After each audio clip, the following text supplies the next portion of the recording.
acorns in a bucket of water and forgot about them. A year later, I thought maybe they might sprout, but now they're all petrified. Would you like some for your museum? I mean, they're solid rock.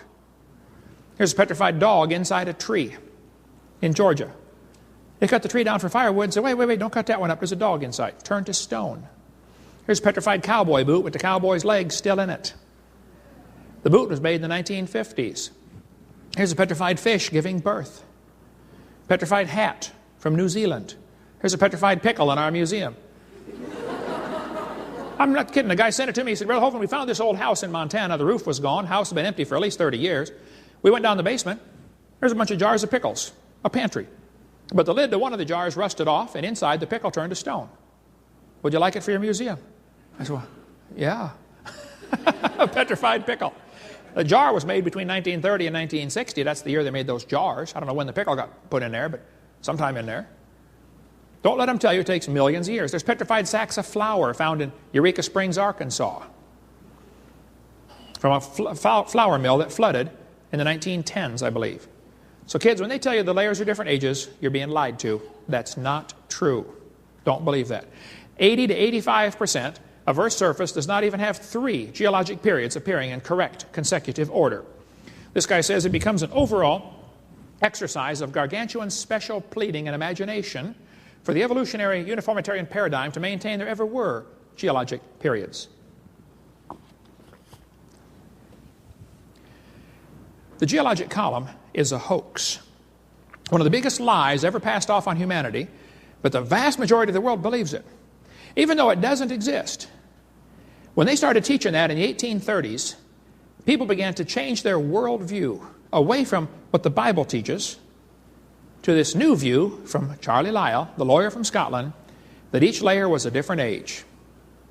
This teaching really had a strong influence on a young preacher from England. There was a fellow that just graduated from Bible college to be a preacher. His name was Charles Darwin. The only degree Darwin ever got was a theology degree. And today they call him a great scientist. All he got was a theology degree. Which is not bad, but he's not a scientist. Charles Darwin set sail on board the Beagle. He's going to sail around the world and collect bugs for somebody back in England.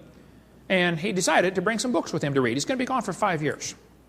As he sailed around, he brought with his Bible, and he brought with that book by Charles Lyell, Principles of Geology. That book changed his life forever. Darwin later wrote to a friend and said, disbelief crept over me slowly. I felt no distress. He slowly lost his faith in the Bible. By the way, later when he died, his wife started the rumor that he repented on his deathbed. That rumor still circulates today, but apparently his wife made up the whole thing. Nobody knows for sure, but that's what the best research says. Darwin sailed around the world. He stopped off at these islands right there called the Galapagos Islands. There on those islands, Charlie noticed there were 14 different varieties of finches, a little bird about this big. But their beak shape was different. Now, Charlie didn't like birds too well. He raised pigeons, but he also liked worms. He was a strange guy. So he shot all kinds of birds, thinking, he would help the worms out, give them a better chance of survival. Because birds ate worms, and he thought that might be kind of hard on the worms, so he shot all the birds he could find. Well, he collected all these birds, and he noticed there were 14 varieties of finches. He studied them carefully and said, you know what, folks? I think all these birds have a common ancestor.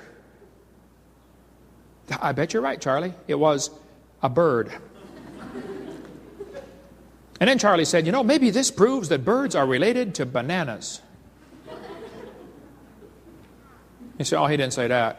Oh, he sure did. I got his book right here. Charlie Darwin said in his book on page 170, he said, it's a truly wonderful fact that all animals and all plants throughout all time and space should be related to each other. Isn't he saying the birds and the bananas are related? He sure is. That's a lie. There's no proof any animal is related to a different kind of animal, other than maybe a common designer. Charlie noticed what is sometimes called microevolution. I don't like that word. I think it confuses kids. Okay, I'm going to use it, but you understand what I mean. Microevolution is actually just a variation, okay? Dogs produce a variety of dogs. Roses produce a variety of roses. Nobody argues about that. It's a fact, folks. It happens. The question is, does it go any farther than that? Does it go into what we call macroevolution, where he changed to a different kind?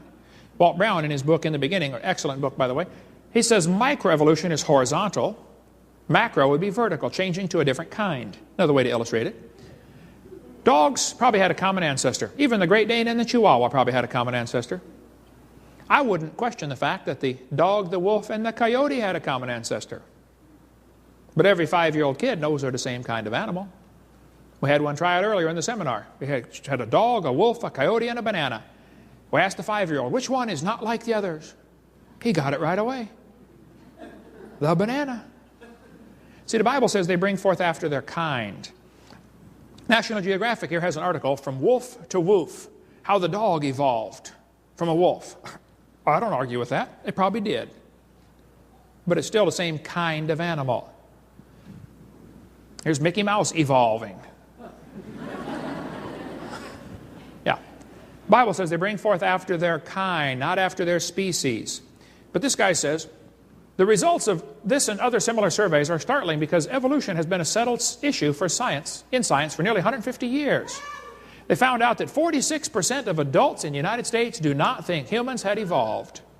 Well, you better define what you mean by evolved. Right, the majority of folks do not think they came from a rock 4.6 billion years ago. Now, if you want to believe that, that's fine. I don't care what you believe, but don't call it science.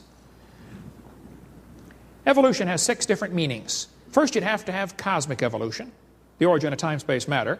Secondly, you'd have to have chemical evolution. The hydrogen from the Big Bang would have to evolve to all 92 elements, plus the synthetic ones. Then you'd have to have what we call stellar evolution. The stars would have to evolve. And nobody's ever seen a star form.